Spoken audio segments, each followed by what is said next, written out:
I'm Craig DeRoche, the president and CEO of Family Policy Alliance. Folks, many of you that support Family Policy Alliance know that we care a lot about education. We care a lot about school boards. We care a lot about teachers and the families, the K-12 public education system in America. Heck, we care about every aspect of it. We care about charter schools. We care about religious release time. We care about everything as far as an access to education that you can have. And that's true of our guests today, too. And this is just a really exciting show that I've been looking forward to, because this gentleman here is a teacher actually in the classroom. And I want to get the name right. David Hogan is with the name of the school district is Jim Ned School District. And he took the School Board Academy. So for those of you that know Family Policy Alliance and what we do, you know that we work in alliances, right? That we work in education. We educate the elected officials. We educate the advocates, and that we mobilize, right? We mobilize voters and we mobilize around policy. And here we have someone just like you, maybe more involved than you, less involved than some of you, but more involved than most of our audience, that said, you know what? I'm a teacher in a school district. I see what's coming at me. I don't like this. I'm a Christian, but I don't want to just go off, in a bunch of different directions out of anger and fear. I want to get the information that I need. And who do I go to do that from? Thank you, David. He chose Family Policy Alliance. We like to think that we're a reliable source of information for you. And that's what we were created to do, spun out of focus on the family. And we generate this information to try to inform teachers, school board members, school leaders, and parents on how to properly and effectively be involved and navigate this environment of raising a child and participating with your local school district that you're supposed to own, or work in without being canceled or losing your job and having your HR file blown up. So David has volunteered to come on here and talk about the experience that he's had in taking that initiative to navigate this. So thank you. Welcome to the show. We're just so grateful to have you with us. Very glad to be here. Thank you for the invite. So tell us where you are right now. What's the name? My family and I are part of the Jim Ned Independent School District. We're in a small town that's Tuscola, Texas. We're 15, 20 miles south of Abilene, Texas. So fairly small rural community. Well, Michigan might be the only state outside of Texas that has a Tuscola. So I actually know how to spell that. And that is wonderful. And you, as a parent, as a teacher, as somebody who's involved in the school district that interacts with the parents, all the rest of it, you said, I know that these changes are coming at me. I want to be more educated. That's why you took the School Board Academy, right? Or am I putting words in your mouth? Tell me why you were attracted to the School Board Academy. Yeah, absolutely. And I'll trust you to shut me down if I share too much. No, probably about 2 years ago, I became fairly interested in just the history of public education. What were its underpinnings? What were the foundations that it was built upon?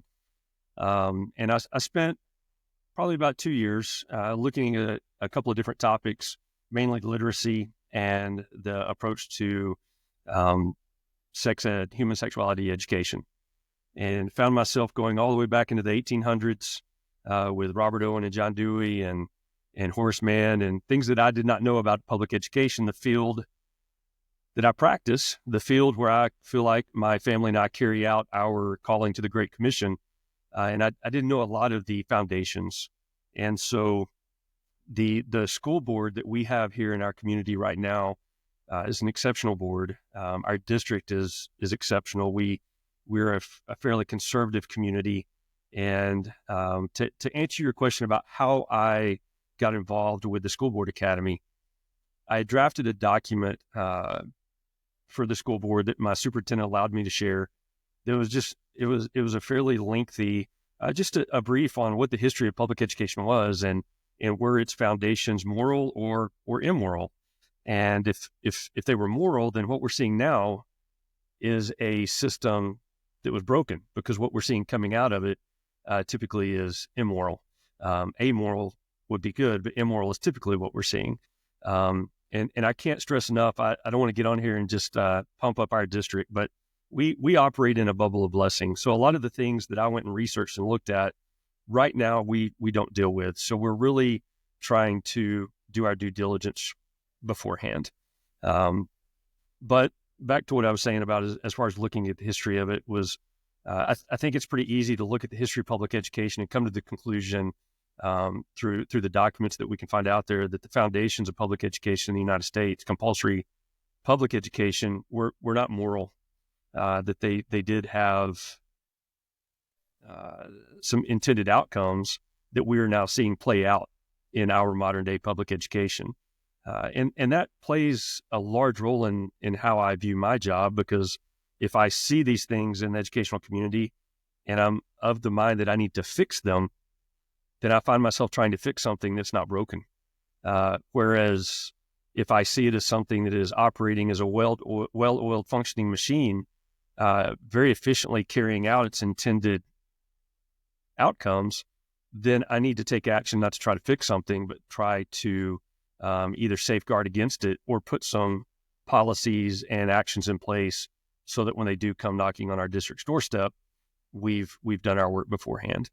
And so all of that being said, when I had a chance to share this with our school board, they were very receptive, but the question that came was, this sounds like a worthwhile endeavor, but how would we go about that task? And so with the blessing of the superintendent, I spent another month or two putting together a document that was just an outline of maybe some things we would look at. One of the items that I included in that was school board training. And this gets us to the answer to your question. Having done some research on what are some excellent places where we could find a biblically based Christian worldview, responsible training, for those representatives of our community, very quickly, your organization showed up on my Google search. And so we have had, I think, 2 board members that have either completed it or are in the process of completed it. Y'all were very gracious to let me do it. And our high school principal has also completed it. So that's kind of where we're at. The purpose was to provide some context through a Christian lens and a worldview that gelled with biblical teaching of, what's our role as an educational institution. And folks, it's such an inspiring thing to hear. Know that you all, and I'm sorry, I've got to give a plug out to our audience right here, David, because this was a vision and idea that we had in 2022. This did not exist. And there were a lot of school board members and there were a lot of teachers out there that felt really horrible because they knew that there might be a better way. It just seemed like there must be a better way to respect people's privacy, to respect their values, to respect their upbringing, to obviously respect their dignity and worth as a human being and their sexuality and privacy around that. But people didn't know where to go look. And that's why we created the School Board Academy. So just to orient the audience that hasn't heard that aspect of what Family Policy Alliance and their family policy councils do, we actually try to be a servant to the elected leaders by providing them education and resources to help them do their jobs with these complicated issues, because they are complicated. That our campaigns, if you listen to our shows, are things like help, not harm, because we're the ministry that knows a person who's willing to change their gender when they're 13 years old is not somebody that you just dismiss out of hand. They need help of some sort. They're dealing with a crisis of some sort.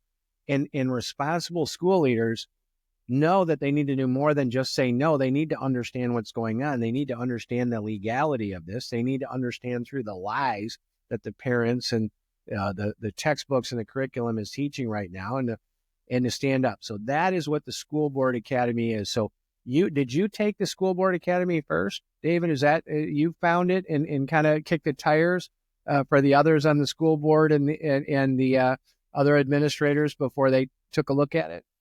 I did, and the nice thing was that was all with the blessing of our superintendent and our board, and it was indispensable, the information that I got from it. To tell you a little bit about what my experience was in that School Board Academy, one of the things that caught me really off guard and unaware to begin with is I naively went into it as a educator in the state of Texas thinking this was going to be a school board academy for Texans. And I know there's probably plenty of jokes out there about Texans thinking things revolve around them. But as I took it and I went through it, I went through the sessions, I printed out all the material, went through it, and I went back to the president of our board and our superintendent, and I said, hey, I hope none of you have already started this, because when I pitched it to them, I kind of sold it as this can be really good for our district. And I'm not implying in any way that it wasn't. But my question for them, I just asked, would you be willing to let me take the information that was in the academy and distill it down to our local or state level on the things that we're dealing with here? And they gave that blessing, which was fantastic. So I took what was in the academy. We looked at some items, some areas we were interested in, which had to do with student identification, age-appropriate materials in the classroom and the library, and then also an approach to health ed and human sexuality education, and also social emotional learning. And so those were the areas that I brought back to the board, having gone through the academy and drilled them down to what does it look like when we compare these to legal Texas policy. And one of the great things that happened is I just, on a whim, I thought, you know what, I'm going to reach out to a couple of these presenters in the academy. So a few minutes ago, when you were kind of educating the listeners about the academy, I will give a giant plug to, they were all excellent. But the first person I reached out to was Jeremy Samick. And I may be saying his name wrong, but he's legal counsel with the Independence Law Center and the Pennsylvania Family Institute. And he had, his organization, his firm had presented some model policies, and I used them in some drafts of the ones that we're considering. And he agreed to meet with me. We had a good conversation over the phone where he had those model policies in front of him, and gave us some really good advice on how to tweak and adjust some of those. And then the next week, I called Lori Kuykendall of Beacon Health Education out of Dallas, Texas. So about 3 hours from us. She was extremely gracious to meet for almost over an hour by Zoom, and really spoke into the process as far as health ed, which is her specialty, and the idea of how do we educate students about their health and their sexual development from an optimal point of view for what is best for the student. And I don't in any way want to put words in Ms. Kuykendall's mouth or anything, but in my opinion, the only way that we can offer things that speak to how a student optimally develops is if it's through a Christian worldview, through a biblical standard. Otherwise, we're subpar and we're suboptimum. So those were the two main things that really that I got out of that school board academy. And then I presented that to the board, and some of the potential policies that we'll be including in our district policy are now being reviewed by the board and by council. So you got to meet some hitters, some nationally known experts, and they're responsive to you. This is me plugging our show right now. So that was a 100%. Wonderful testimonial. And, I won't put you on the spot here, but folks, to give you an idea of the caliber of what we call our faculty, the teachers, when you take a class, you want to know who your instructor is, because that can relate to the quality of the education you're getting. There are people on theology, like people like John Stonestreet, people like Dr. Myers, people that teach about the legality of this and the constitutionality, are people from Alliance Defending Freedom, ADF, or First Liberty, if you've heard of those names, people that took the Coach Kennedy case up to the Supreme Court. Those are your instructors, and they remain available to you after the classes. And we teach classes not only for elected officials. David, I got to give a plug here for our ministry and how we do this. We have state legislators is where we actually started, and we started educating them in 2017. We now have 241 graduates in 41 state capitals. We've had 3 speakers of the House. We've had Senate majority and minority leaders. We've had budget chairs. We've had a number of people, because they've taken the exact approach you have as a teacher in your school district to say, I want to understand how these policies are affecting our youth. I want to understand how if I'm in one of these positions, could make a positive difference in someone's life. And that is quite literally what Family Policy Alliance was created for and exists to do. If you're frustrated with the left and you say, gosh, there seems like there's always 100 organizations showing up to tempt my kids, to lead them away from God, to do all these things in the schools and on the playground and in the sports and everywhere else they go through their life. I wish there was an aggregation of groups on the right and the conservatives and the Christians that were together that would give me the answers as to how to push back. And that's what Family Policy Alliance has created in what we call our Learning Management Center. So as you listen to this podcast and as you raise your hand, sign up for our offers, you'll see them here where you can join us and you can let us know how to get a hold of you. We can make these educational opportunities available to you to meet you, just like we met David where he was, so you can be doing the Lord's work in the way that he empowers you to do where you are. We're here to serve alongside of you. And so David, you had some really good people, gave you some good stuff. You brought it back to people, and you're actually able to, I understand, successfully suggest some of these policy changes into your school board and into your school district, at least for consideration. Correct. That's where we're at in the process at the moment. And that is empowered, David, to be able to do this and to start the conversation, folks, which is so much further than any Christian advocate has gotten in the last 50 years. And I need to be a little cynical here, David, at the start. And this is not partisan, by the way, but it is cynical. I'm a former government person myself, and I send my kids, including now, to public schools. So I'm not anti-public schools, but there's been a resistance to these type of things. So we teach people like David to start these conversations, right? That's where it begins. And they'll say, oh, so you want to ban the books in the library, right, David? If you didn't have this education and others, that might have been the first discussion, right? That people are going to try to ban pornography, but we try to teach people differently to say, or you can think about who the consumer is here and do it in an age appropriate. That's what David was already using those words way, that there is no reason to interrupt a child's development, in their case, 6 years, by sexualizing them. That's not something they're aware of. Too many kids involuntarily get exposed to it from Netflix, social media, and everything else anyway. We don't need our school library doing that. And the idea of where you're trying to protect a kid and you get called something you don't like being called is a really confusing position to be in. And tell us about your experience with the Academy. Did it give you confidence that you'd be able to answer those questions now in a way that doesn't sound like you're some fuddy-duddy that wants to get rid of the American First Amendment?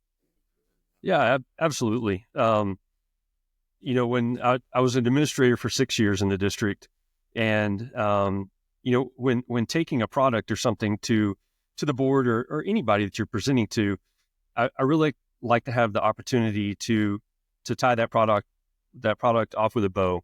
Let's have it in a condition where I don't have to worry about it being dismantled by objections. I'm more than happy to visit about it and be corrected, but let's do the homework up front. And so to answer your question, as far as how did I feel coming out of the Academy, I like the fact that the people that you have, your organization has, giving the instruction are the leaders in the field. Number two, we want to do things in a way that's responsible. And the only way we can do that is to do our homework. And I don't remember exactly how you mentioned it at the beginning of our visit, but it's almost just as detrimental to have people with good intentions doing it in the wrong way. And because then they're perceived as a zealot or a wingnut.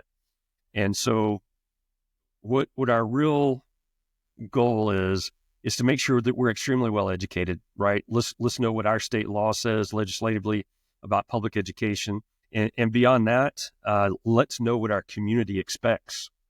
And where we're sitting as a district right now, our community has elected 7 representatives that from the outside looking in, and also genuinely, I believe, are conservative. So what I would encourage school districts to do, if you have a community that has elected representatives to bring their values to the table and put them into policies and plans and objectives for the district, regardless of whether or not you're experiencing issues with student identification or classroom materials or any of the other things that we see in the headlines of national education, I would encourage you to go ahead and take what you have going for you.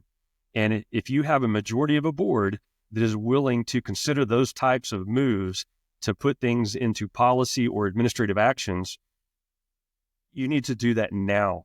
Part of what I tried to encourage our board to do, which they were very open to. Let's take the opportunity that we have while we're operating in this in a bubble of blessing to lay the groundwork to put up the defenses, right?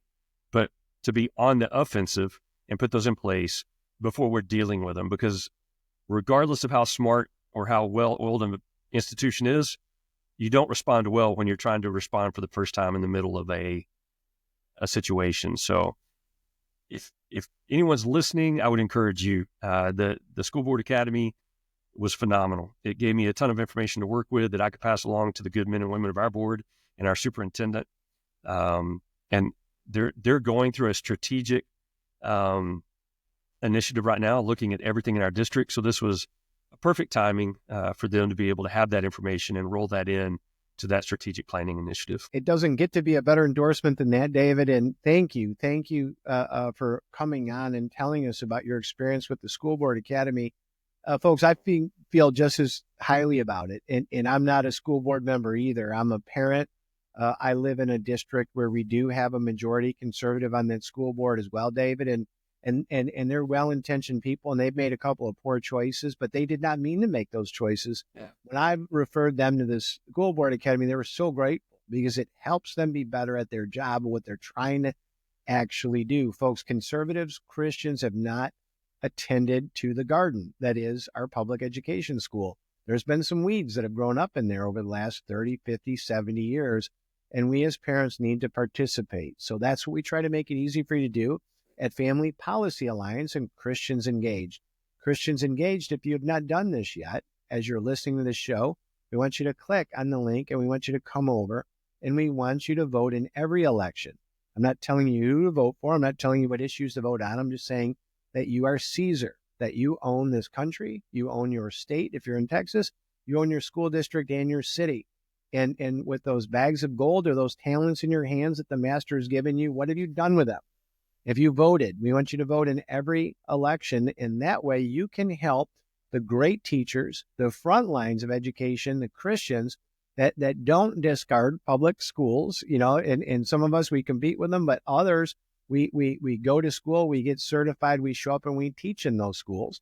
And that's what David and others are doing. And we take the knowledge and we go the extra mile for the Christians and the kids, that every one of those souls count, that we want them to be able to hear and to be exposed to the word. And he goes the extra mile and he takes the School Board Academy and brings that back to his school boards. We want, folks, you to be like David. We want you to volunteer. We don't always want your treasure. We ask for it enough. David can smile when I say that too. But we want your time and your talent too. And Dave, that's why we wanted to have you on. You're such a blessing. This work is emblematic of everything we've been created to do and all the support that people do for us. And I just want to thank you again for this encouragement that you've given us of what you've done where you live, and hopefully motivation for us to start a grass fire all across the fruited plain of this type of activity in every school district. Thank you, my friend. Much appreciated. Thank you for your time.